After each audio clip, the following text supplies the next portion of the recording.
Assalamualaikum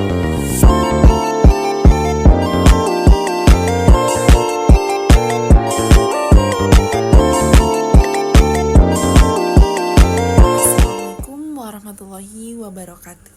Perkenalkan, nama saya Pindadi Kusuma. Nah, jadi di video kali ini saya akan menjelaskan mengenai kontaminasi lingkungan pada kultur jaringan. Nah, bicara tentang kontaminasi, apa sih yang disebut dengan kontaminasi itu? Jadi, kontaminasi merupakan kondisi lingkungan kultur yang terganggu akibat dari masuknya kontaminan baik dari jamur dan juga bakteri. Hal itu dipaparkan oleh Rahayu pada tahun 2019. Jadi, jamur dan bakteri yang masuk ke dalam lingkungan kultur berasal dari berbagai sumber. Salah satunya adalah eksplan tanaman. Nah, setelah penjabaran yang sudah dipaparkan mengenai kontaminasi, saya akan menjelaskan mengenai studi kasus kontaminasi yang saya temukan di jurnal sebagai berikut. Nah, jadi hal ini bertujuan mengetahui bagaimana faktor penting kontaminasi kultur jaringan pada eksplan. Jadi, di sini mengambil eksplan pada biji duku. Nah, yang diinisiasi menggunakan media MS Murasige and Skok.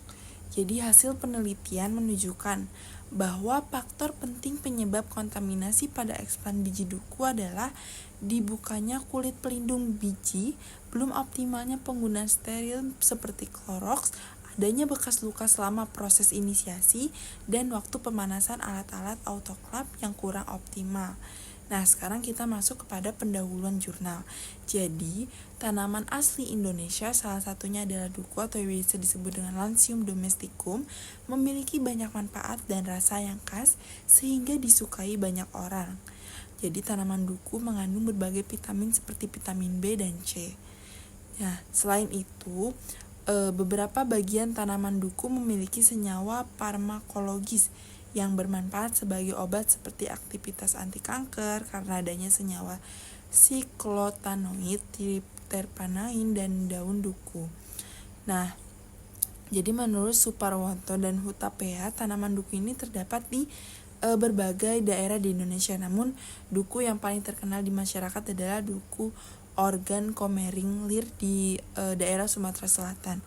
Hal ini dikarenakan duku komering ini memiliki rasa yang manis, struktur biji yang kecil. Nah, dengan demikian, Sumatera Selatan ini menjadi sentra produksi duku nasional. Nah, kita masuk pada teknologi kultur jaringan atau teknik kultur jaringan ini dikenal sebagai solusi untuk mendapatkan benih yang seragam dalam jumlah banyak dalam waktu singkat. Nah, jadi menurut salah satu penelitian yaitu Abbas, bahwasanya kultur jaringan adalah proses perbanyakan tanaman dengan menggunakan bagian tanaman itu sendiri yang ditanam kembali secara aseptik menjadi tanaman utuh pada media khusus. Jadi teknik menggunakan kultur jaringan ini membutuhkan hormon untuk memodifikasi pertumbuhan sel dan jaringan tanaman. Eksplan yang digunakan dalam penelitian ini adalah biji duku. Menurut Rana et al. Pada tahun 2019, duku merupakan tumbuhan dengan biji polyembryonik. Adanya polyembryonik pada duku ini memungkinkan produksi benih yang banyak, dan dengan pembagian eksplan benih diharapkan akan menghasilkan tunas yang lebih banyak. Jadi permintaan yang tinggi pada duku asal Sumatera Selatan yang merupakan sentra produksi duku nasional ini membuat permintaan produksinya terus meningkat. Nah, hal ini dikemukakan oleh Direktorat Jenderal Bina Produksi Hortikultura pada tahun 2020. Oleh karena itu, perbanyakan tanaman duku ini perlu dilakukan agar ketersediaan bibit tanaman duku tetap seimbang, sehingga perbanyakan tanaman duku ini biasanya dilakukan secara konvensional menggunakan biji atau dengan pencakokan. Namun, Supriyatna menjelaskan bahwasannya memperbanyak tanaman duku dengan menggunakan biji atau mencakokan memiliki kekurangan, diantaranya membutuhkan waktu sekitar 15-20 tahun yang cukup lama untuk berbuah, dan bibit yang diisi tidak sama dengan induknya, sehingga alternatif yang bisa dilakukan yaitu dengan perbanyakan tanaman duku secara in vitro, yaitu dengan kultur jaringan. Nah, sesuai dengan prinsipnya tadi, bahwasanya kultur jaringan ini bisa menghasilkan tanaman yang sesuai dengan induknya. Nah, jadi pada jurnal ini terdapat sebuah metode penelitian. Nah, metode penelitian ini dapat dijabarkan dengan bahwasanya penelitian ini dilakukan di laboratorium terpadu ruang tisu culture kampus Universitas Islam Negeri Raden Patah, Palembang selama 28 hari.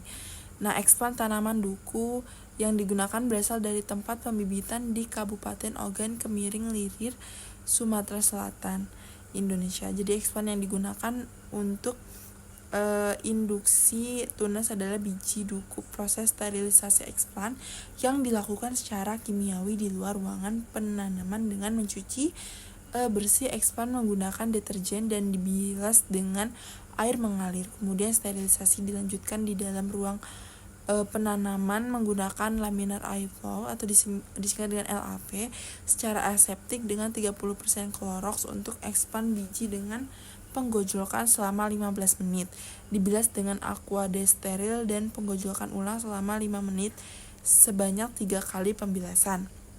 Nah, inisiasi eksplan ini dilakukan dengan menggunakan LAF secara aseptik. Medium MS yang digunakan dilengkapi dengan zat PT atau zat pengatur tumbuh, lalu dilengkapi dengan vitamin dan sukrosa. Penelitian ini menggunakan metode eksperimen dengan rancangan acak lengkap atau RAL disingkat faktorial dengan kombinasi konsentrasi BAP 0 dengan ppm 1, ppm 1,5, ppm 2, ppm 2,5 ppm. Pemilihan eksplan ini dilakukan dengan memperhatikan faktor eksternal seperti kelembapan, intensitas cahaya, dan suhu kurang lebih 25 derajat Celcius di bawah lampu neon dengan 20 watt selama 28 hari. Dengan respon pertumbuhan, eksplan diamati pada akhir pengamatan dan hasil penelitian akan dianalisis secara deskriptif kualitatif. Nah, setelah itu kita sampailah kepada hasil dan pembahasan di mana kontaminasi bakteri umumnya ditemukan 1 minggu setelah tanam, bahkan secepat 4 hari setelah tanam. Sedangkan kontaminasi jamur ini terjadi 1 hingga 2 minggu setelah tanam terjadinya. Lalu kontaminasi ini diamati dari minggu pertama hingga minggu keempat atau 1 bulan. Hal ini sesuai dengan Sulika DKK pada tahun 2022 di mana menjelaskan bahwasanya investasi jamur biasanya terdeteksi dalam minggu pertama setelah tanam, meskipun ada yang muncul 2 minggu hingga sebulan setelah tanam. Kenapa? Karena kontaminasi bakteri ini biasanya terdeteksi beberapa hari minggu setelah tanam. Kontaminasi ini disebabkan oleh sumber kontaminasi pada saat eksplan ditanam. Sumber kontaminan ini dapat berasal dari tempat penanaman atau eksplan yang kurang steril sehingga memungkinkan tumbuhnya jamur atau bakteri pada bibit. Nah, jadi kontaminasi bahan tanaman yang dibudidayakan dapat terjadi melalui infeksi eksternal atau internal. Upaya untuk mencegah kontaminasi eksternal ini dilakukan dengan sterilisasi. Jadi permukaan bahan tanaman, infeksi internal tidak dapat dihilangkan dengan sterilisasi permukaan. Hal ini dijelaskan oleh Nisa dan Rodina pada tahun 2005. Nah, oleh karena itu setiap bahan eksplan yang digunakan untuk perbanyakan in vitro memiliki tingkat kontaminasi yang berbeda. Hal ini tergantung dari jenis tanaman yang digunakan.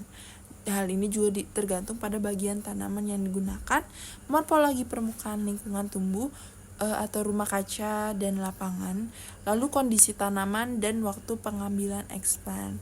Hal itu dijelaskan oleh salah satu peneliti Handoyowati pada tahun 2016.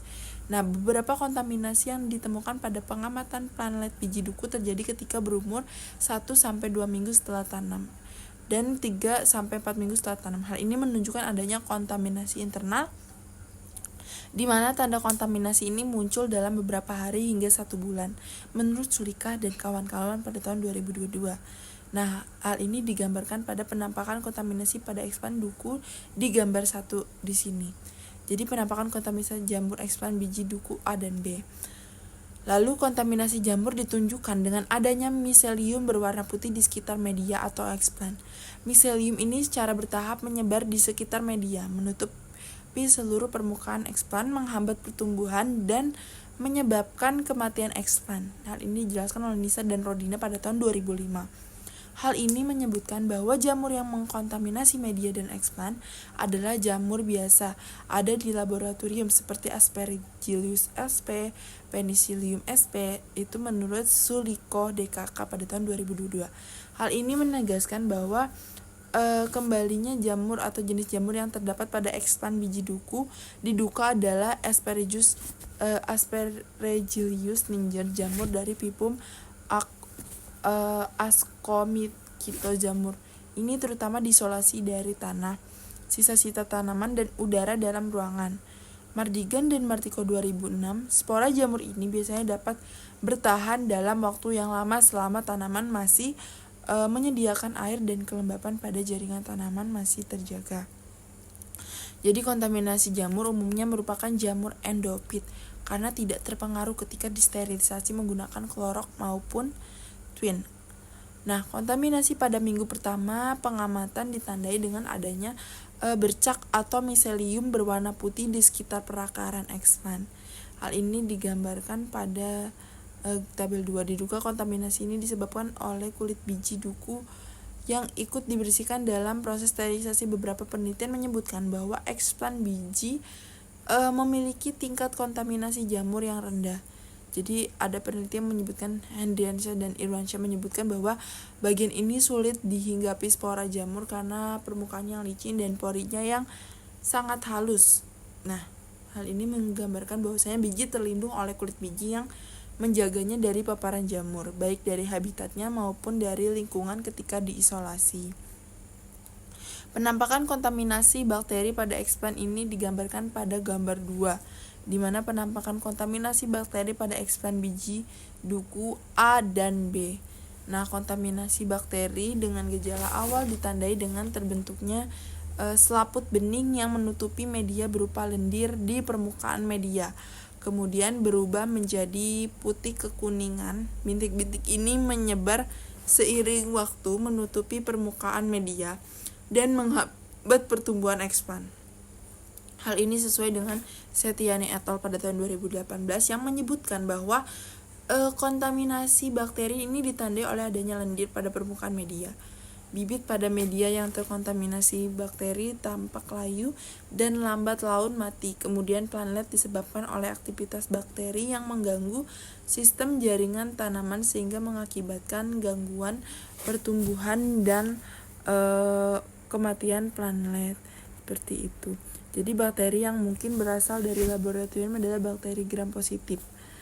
Jadi bahwa bakteri yang tumbuh dalam media kultur jaringan masuk melalui bekas luka eksplan dan mengkontaminasi media dan eksplan itu sendiri. Hal ini terjadi karena proses inisiasi eksplan ke dalam media tanaman dilakukan dengan pinset yang masih panas langsung menyentuh permukaan biji sehingga menyebabkan luka. Jadi produksi kultur jaringan ini menurun akibat tumbuhan yang terkontaminasi bakteri karena bakteri akan membusukkan akar, memperlambat perbanyakan tanaman, bahkan menyebabkan kematian seperti itu.